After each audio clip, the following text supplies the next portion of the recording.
Jaz sem antropologinja, tako kot moja sogovornica, ki bo danes v središču tega pogovora. Zaposlena sem na ZRC SAZU in se ukvarjam pravzaprav zelo drugačnimi temami, kot jih boste slišali danes, predvsej bolj zgodovinskimi.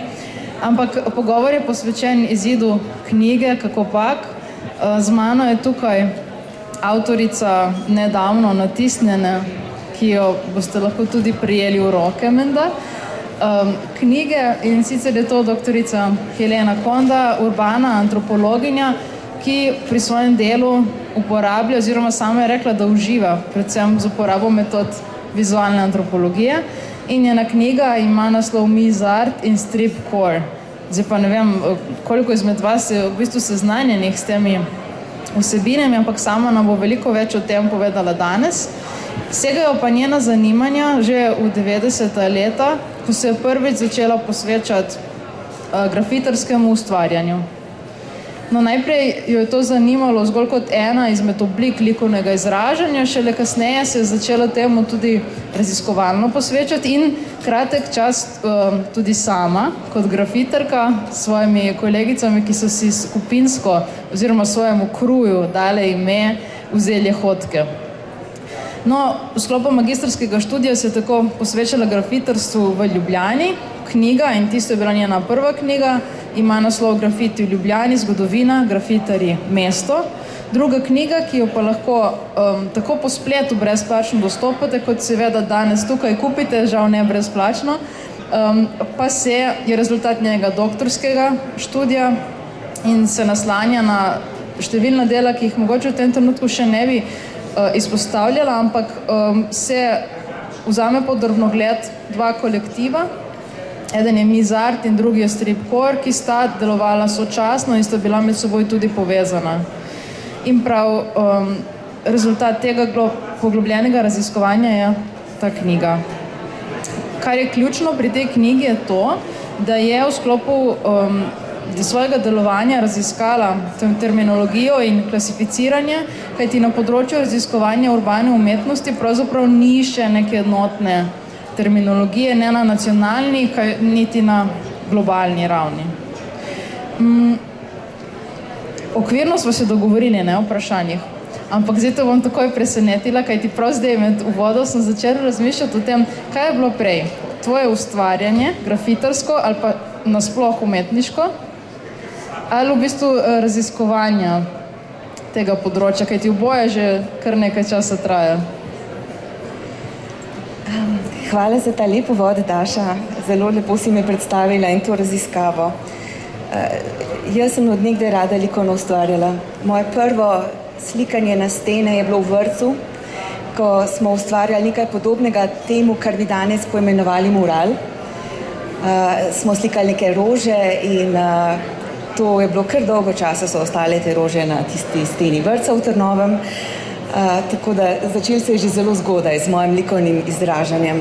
Raziskovanje se je pa pridružilo kasneje, ko sem po zaključenem študiju ekonomije sem nekaj časa živela v tujini in ko sem želela spet malo razširiti svoje obzorja, sem se vpisala na filozofsko fakulteto na podiplomski študij na temo grafitov. In tukaj moj mentor tedanji res je prepoznal, da je vredno to raziskovati in sem mu zelo hvaležna, je tudi somentor pri doktorski disertaciji bil Rajko Muršič. Drugače pa sem teorijo raziskovanja grafitov najbolj naslonila na dela Mitje Velikonja, ker on je pa guru tega področja tudi na svetovni ravni, ima zelo takšna ugledna, velika, prepoznavna dela. Terensko delo je pa tudi veliko avtorjev, ampak Sandi Abram je pa tisti, ki je res naredil največ enih raziskav, bil je aktiven v Rogu, tudi na Metelkovi, od njega sem res strašno veliko informacij dobila, ker tudi je vodil Turo in jo še vodi. So pa potem še tudi drugi, Monika Kropej, Gregor Bulc, tvoja dela, Tjaša Zidarič, tako različna področja, različni avtorji in potem se to sestavi v en pogled, ki ga imaš. Dolga zgodba, ne? Z veliko vinki, verjetno. Kar je.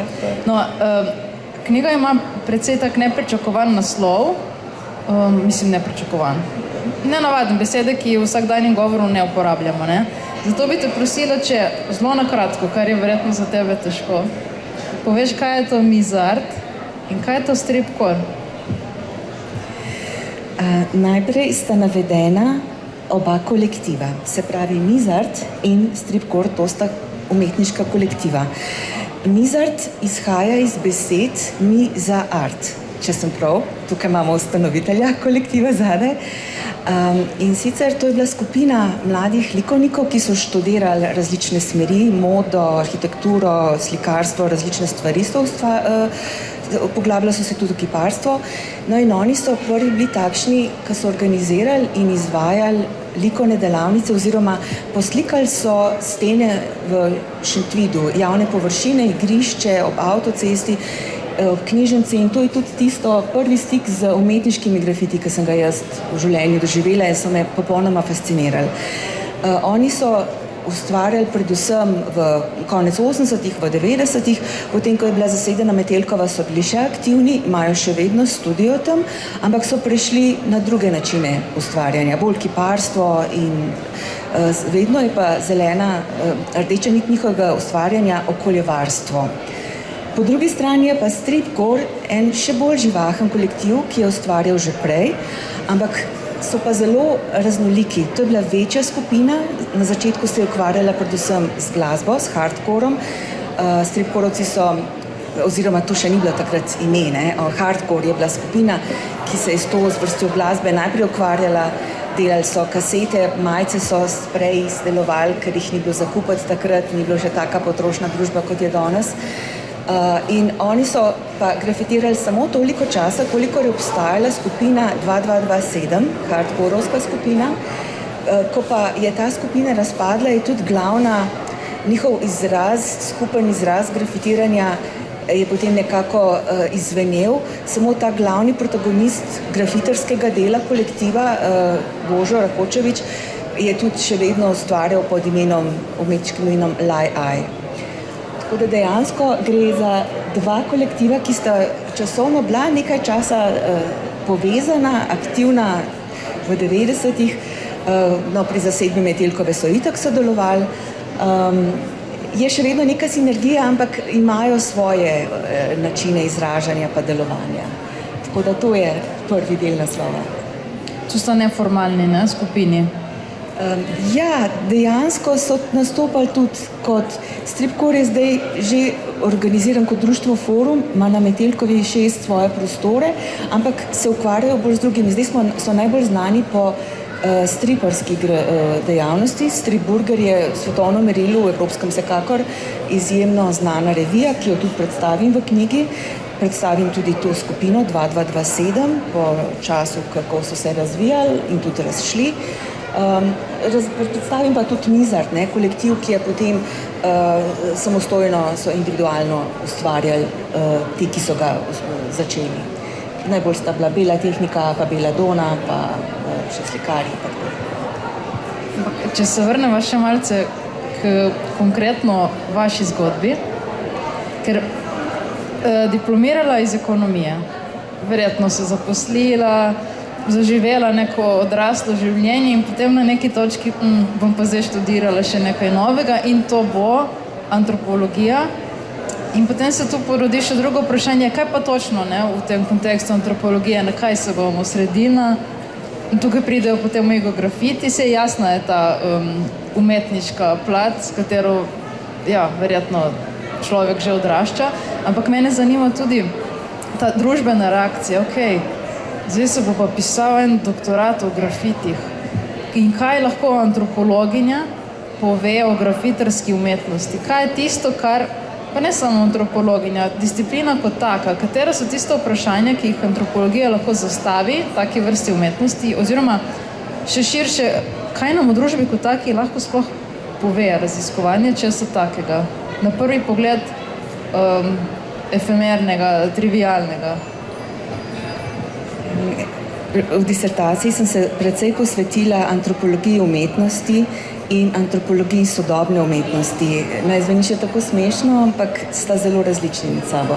Medtem ko antropologija umetnosti se ukvarja predvsem z starodobnimi načini, kaj je umetnost pri različnih družbah, v različnih obdobjih.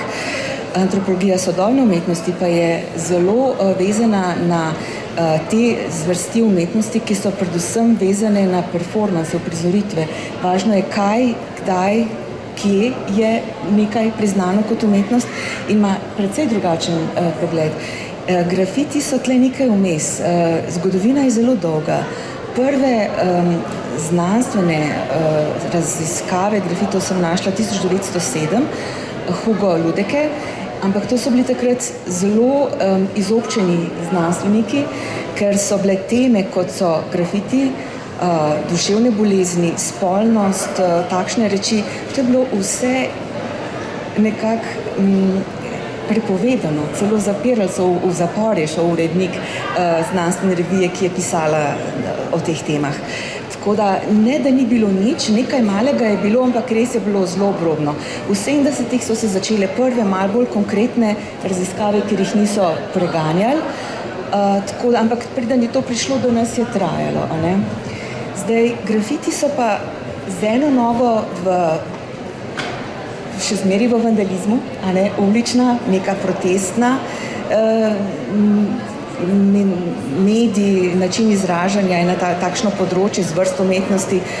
Po drugi strani so pa zdaj že tako prodrli v dominantno umetnost, da ne mine dan, da ne bi videli grafitiranega ozadja na ozadju kakšnega filma, knjige, recimo Elvis Škorc ima grafite odzadji, potem Banksy se prodaja za milijone.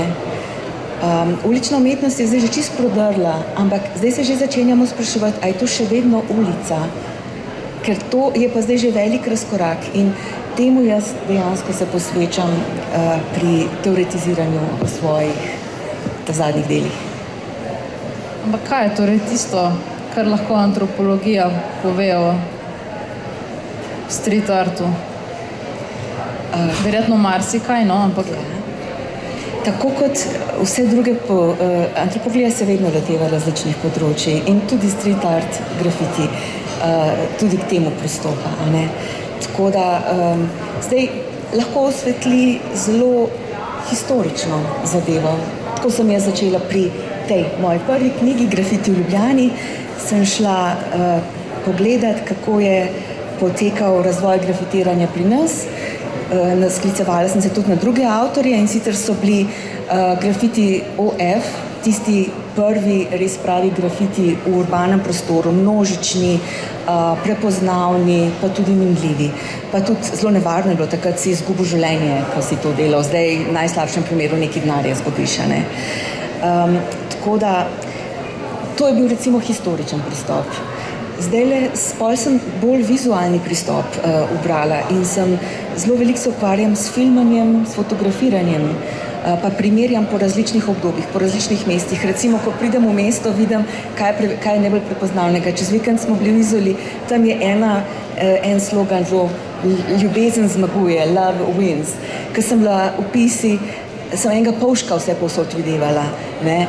Potem nekaj časa so bili pri nas od Zeka, tisti zajčki vse povsod, pa so zdaj malo imeli. Tako da je zanimivo. Ne? Je pa tudi zelo opažam, da so grafiti tudi lahko katalizator oziroma en kazalnik, kako restriktivna je družba.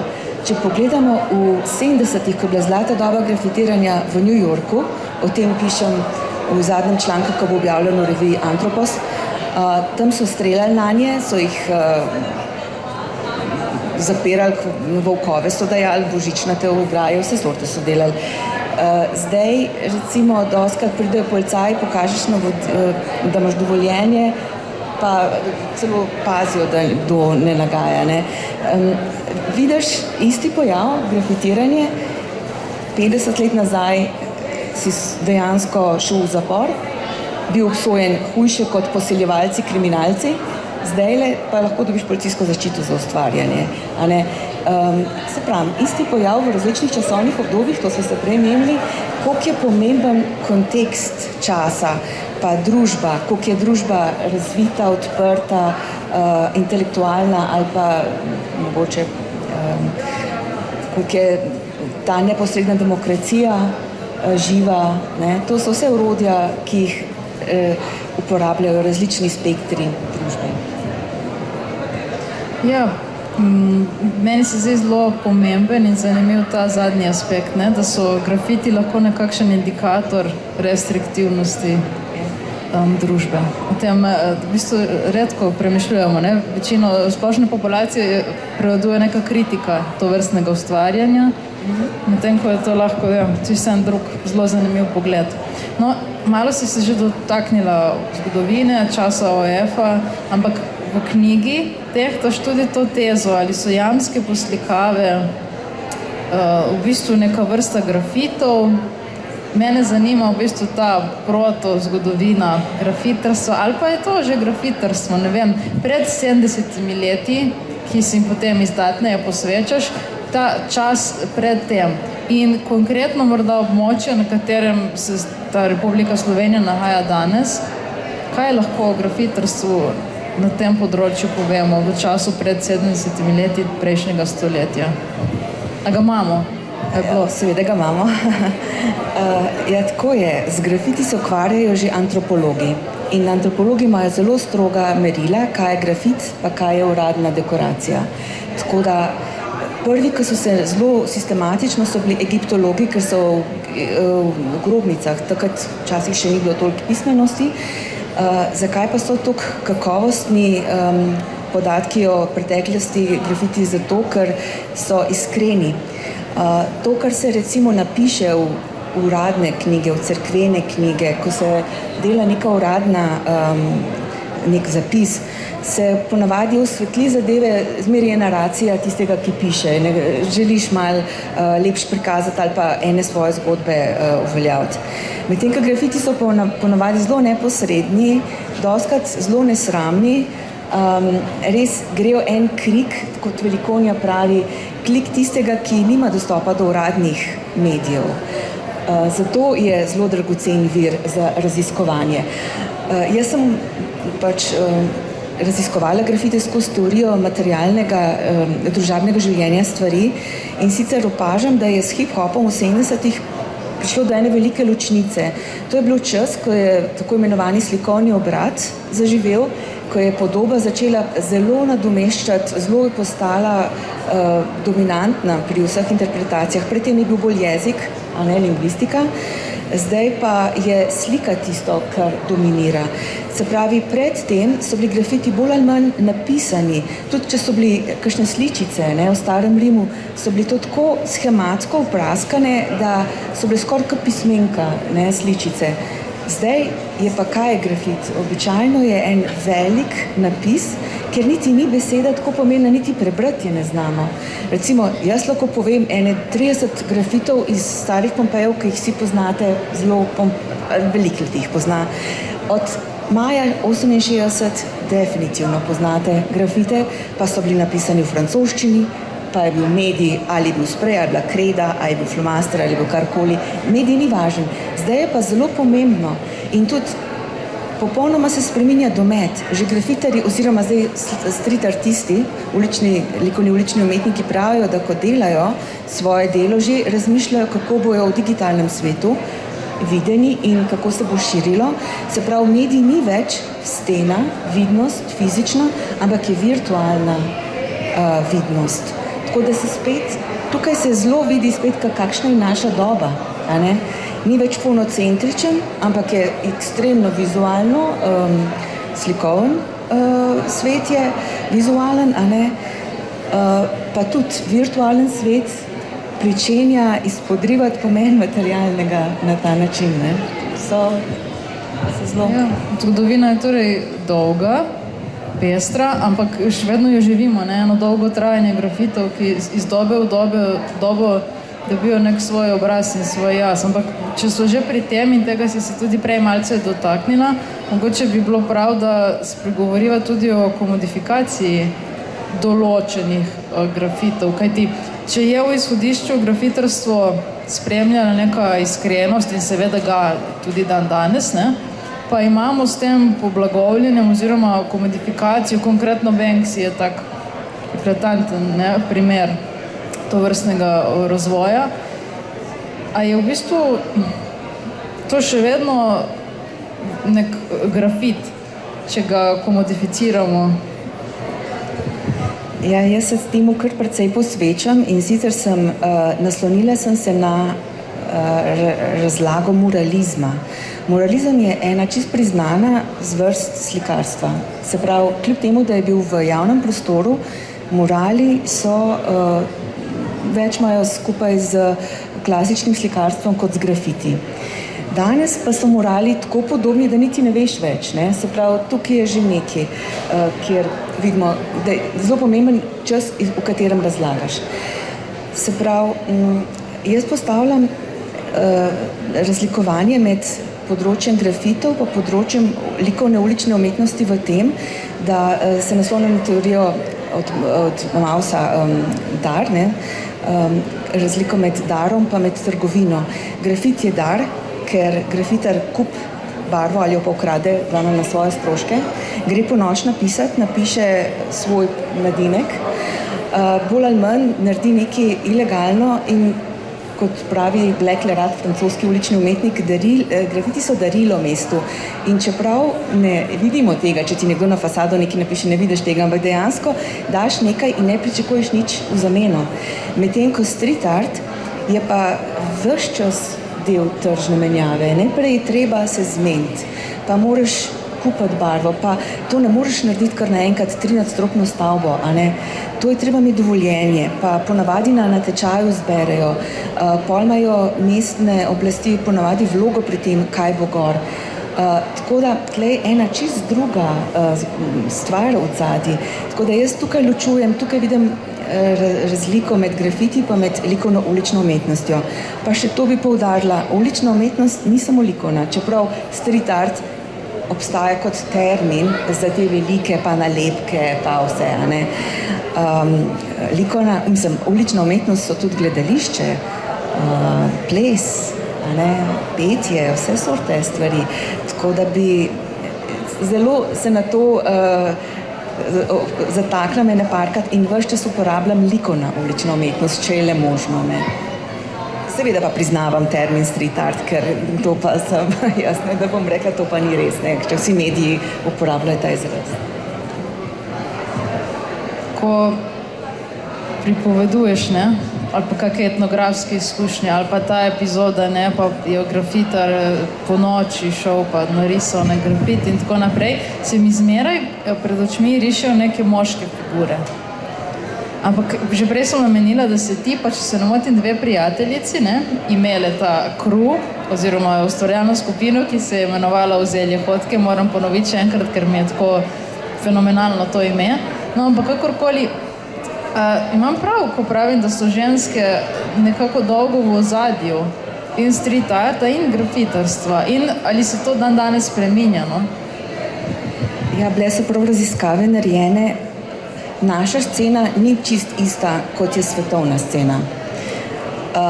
Res je, da vse posod so v spredju moški, mladi moški, to so fantje, osnovna šola, srednja šola, pol so pa le redki, večkrat so takšni, ki grejo študirati kakšne vizualne komunikacije. Te so najbolj zastopani to je velika večina grafitarjev, kar pa ne pomeni, da punce tega ne počnejo. Ko pa se je začel street art, ko se je začel muralizem malo bolj razvijati, tudi ta neodvisen muralizem v Ameriki, pa dobro, itak je tudi po celem svetu, je pa veliko bolj etnično, etnografsko, demografsko, po starosti, po spolu, po prepričanjih, po temah, je veliko bolj raznolika ta skupina. Tako da je pol več žensk, več je tudi starejših, da niso samo te mulčki, ki grejo, ki imajo, jih še pustijo, ne.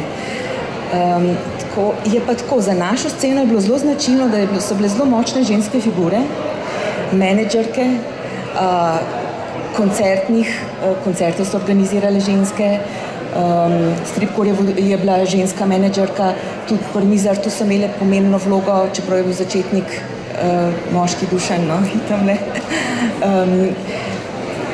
Imamo jih tukaj, no, predstavniki teh obeh kolektivov, sem zelo vesela, da sta prišla.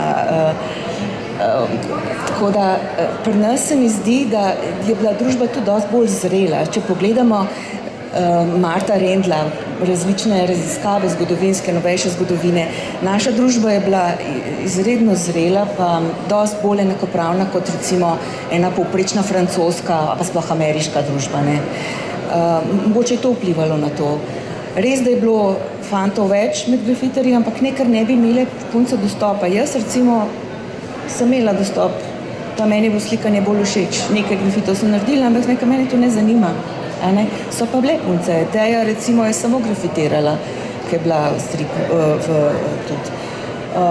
Ti dve prijateljci, s katerimi to smo tudi, to je naša slika bila, ena skupno delo, sta bolj slikali, ampak smo tudi slikale na stene, ne? Smo bolj take murale delale, ali pa rečemo bolj, mogoče tudi niso bili ti grafiti, so bili mal, tle zelo težko biti pameten, no, mislim, eni rečejo, da je grafit res marsikaj, ne, od nalepk, od poslikav iz kamene dobe. Jaz recimo tistega obdobja ne štejem v grafitarsko obdobje, ker so bili mediji takrat čisto drugačni. Takrat ni bilo enciklopedije, takrat ni bilo knjige. Vse, kar so imeli, da so se izražali, pa je ostalo, da vemo, je bilo nekaj na steni ali pa to, kar ne vemo, kar se ni ohranilo, mogoče kakšni, ne vem, izdelki, ne, pač kamnite stvari so se ohranile, ampak les je pa propadel. Tako da mislim, da zaradi tega ne moremo reči, to je pa street art, to Lasko, pa na Solaveziju, pa vse. Postavljajo pa eni teoretiki, ne, Caleb Neeson recimo pravi, da ko gleda te stensile roke na rtu južnoameriškem, ko so tiste rokce, ne, stare več kot 10,000 let, da to je dejansko podpis, to sem jaz, to je isto kakor tag, ne, dejansko je zadaj isto sporočilo. Tako da tle moramo biti vse malo zadržani, ko postavljamo kar neke trditve, no. Rekla bi, čas je bil drugačen, to je treba upoštevati, seveda so pa stične točke. Ampak če se vrnemo še malo k specifikam slovenskega obraza street arta, če temu tako rečem. Torej, ženske so imele vsaj malce pomembnejšo vlogo kot v nekih primerljivih okoljih, verjetno Evrope in sveta celo. Katere specifike bi morda še izpostavila? Torej, kaj je še tisto, kar bi lahko rekla, da je specifično, ali pa mogoče zelo podobno nekim drugim kontekstom? Ja, pri nas imamo po zgodovini kar ene par zelo izrazitih obdobij. Kot sem že rekla, OF, tudi tle je treba vedeti, moški so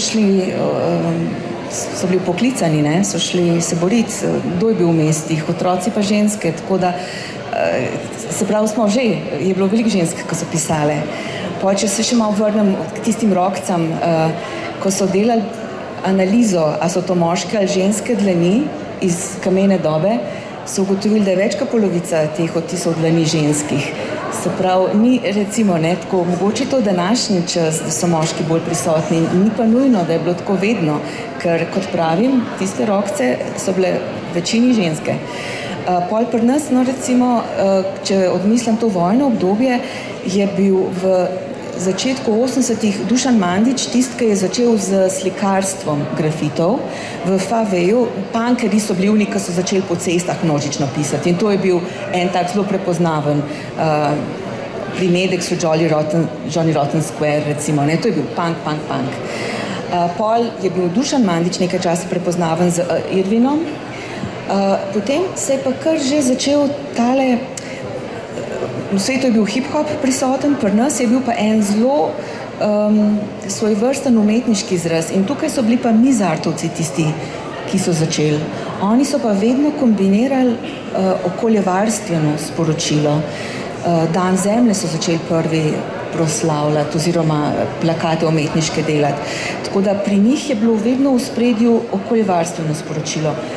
približno istočasno so pa stripcore začeli z glasbenimi, so pa na premičnih površinah delali, plakati predvsem, tudi dobivali so nagrade za te stvari, na prenosnih, za scenografijo svojega benda so uporabljali grafite na majicah itak, hodili so v tujino na festivale, ki so tudi grafitirali, tako da so imeli, predvsem je njihov slog je zelo določil Božo imel en tak te pošast kot ene. Tako da pol je pa v 2000 na začetku je pa zelo bil Zek prepoznaven. To so bili pa ena skupina, z mano so začeli, no, te fantje grafitirati in so itak vsi doštudirali in so zdaj prepoznavni umetniki, Miha Artnak.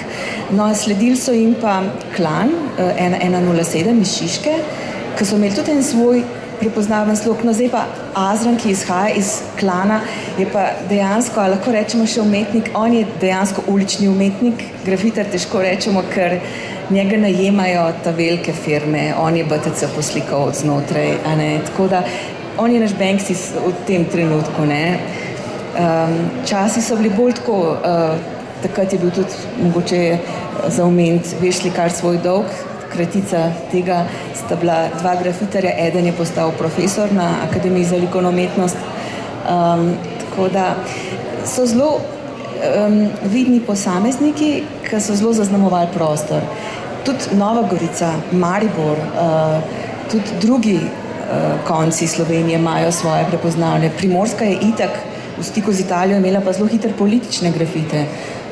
Tako da tle je res, koliko gledamo mikropodročje ali koliko se dvignemo na makro raven. Ali gledamo svetovno odmevnost, a ne, ali koliko je ostalo do današnjega časa. Zelo je treba biti natančen, kaj želiš predstaviti, ker imamo pa zelo bogato dediščino grafitiranja, to pa lahko rečem. Ampak smo pa skozi na urbanih tleh, oziroma točneje zidovih, ne? Ali večinoma? Grafiti so urban pojav. V zadnjih časih imamo zdaj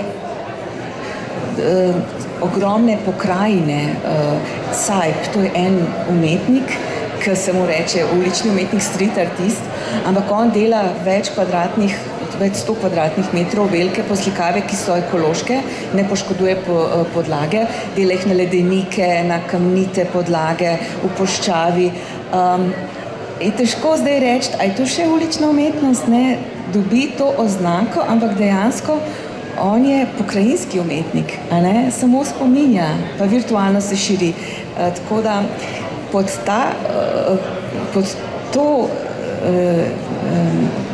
ta izraz, a ne, je zdaj že zapakirano kar precej stvari, ki se bo čez čas gotovo to malo spremenilo. Jaz izhajam iz Rafaela Šakterja, ki predlaga, da bi že malo spremenili to terminologijo in tudi konkretno predlaga periodizacijo, da pravo obdobje je samo bilo od leta 1998 do 2008.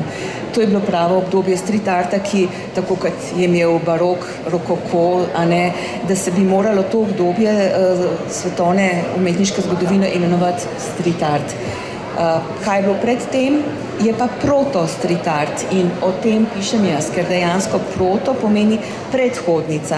Ima že iste značilnosti, ampak ker je zgodovinsko prej, je pa vsebinsko v istem slogu, ne, pa nosi pol še ta drugi del imena street art, a ne. Meje so tanke, ne? Kaj je grafit, kaj ni, kaj je street art, kaj je umetnost, ne nazadnje. Vprašala bi še nekaj, kajti ravno danes smo na inštitutu imeli neko gostujočo raziskovalko, ki o Ljubljani pravzaprav ne ve veliko. Ve pa, kaj je to Metelkova in kje je. In v bistvu ne moreva v tem pogovoru mimo Metelkove kot zelo pomembnega prostora, tudi zato zgodbe, ki jih ti razkrivaš oziroma osvetljuješ v svoji novi knjigi. In to ti kot zadnje vprašanje v bistvu postavljam, kakšno vlogo ima Metelkova kot prostor? Ja, Metelkova je svetovno znana in sicer kot celostna umetnina, ki je nastajala več desetletij. Ne vem, kako poznate zgodovino, ampak dogovorjeno je bilo, da naj bi to zapuščeno vojašnico prevzele civilne iniciative, umetniki in vse sorte enih dejavnosti. Potem pa do tega ni prišlo, začeli so rušiti in ko so civilna družba, ki je stala za tem, da bi jo spremenili v kulturni center, so rekli, nič ne bomo čakali in so šli in so zasedeli. Eni od teh, ki so v teh kolektivih, so bili med prvimi, ki so preskočili ograjo, temu rečemo tako dejansko metaforično in dejansko prav fizično. In pomembno je, da ko so, najprej je bilo tako, to je bila ena krasna energija,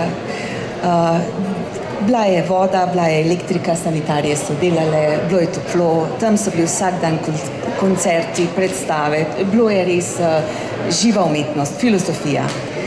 Potem se je pa začeli ohlajati in sicer izklopili so jim elektriko, vodo, ko je bilo mrzlo, strljivo, pol je bilo že porušenih objektov, takrat pa več ni bilo tam enostavno živeti.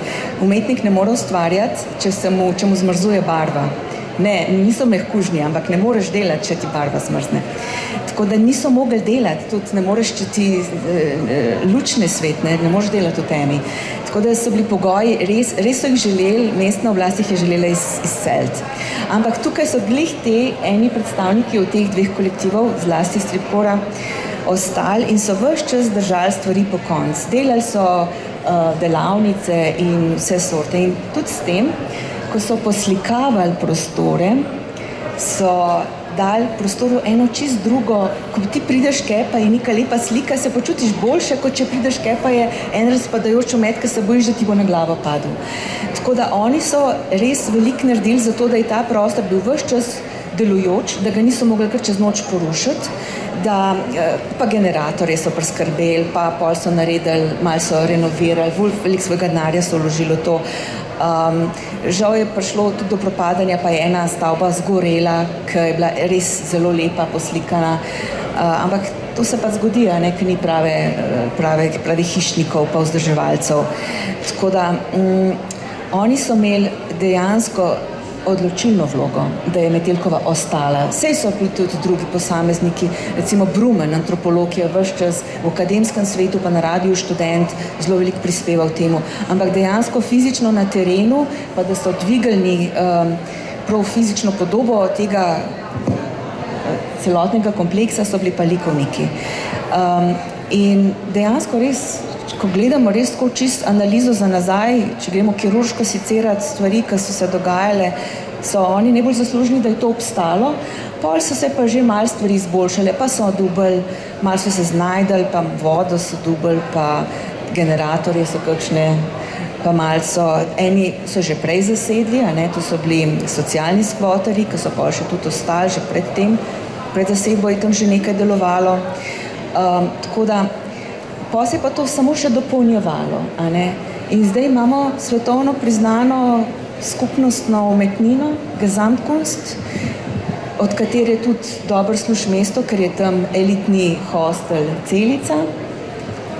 Tako da sej so tudi problemi, sej so tudi kakšni pretepi, sej so droge, sej res, vse sorte je, ampak sej so tudi na Kotnikovi, ki je elitna soseska, so zbirališča marginalcev, tako da ne moramo reči, ja, Metelkovo zradirati, pa bo Ljubljana lepa, bela, čista, pa nič ne bo. Ne bo, kakor hočeš videti. Lahko vidiš tam res eno živo dogajanje, živa filozofija, veganska kuhna, zbirališče, vsi grejo tja, turisti z fotoaparati. Lahko pa vidiš samo probleme. Hvala, Helena. Hvala vsem, ki ste prišli. Knjigo bi pohvalila, preden se poslovimo, tudi v oblikovnem smislu, ker je res krasna in kot rečeno, dostopna na spletu, lahko pa jo tudi nakupite in sicer je na voljo na stojnici Filozofske fakultete, ki se nahaja pri kavarni. Hvala.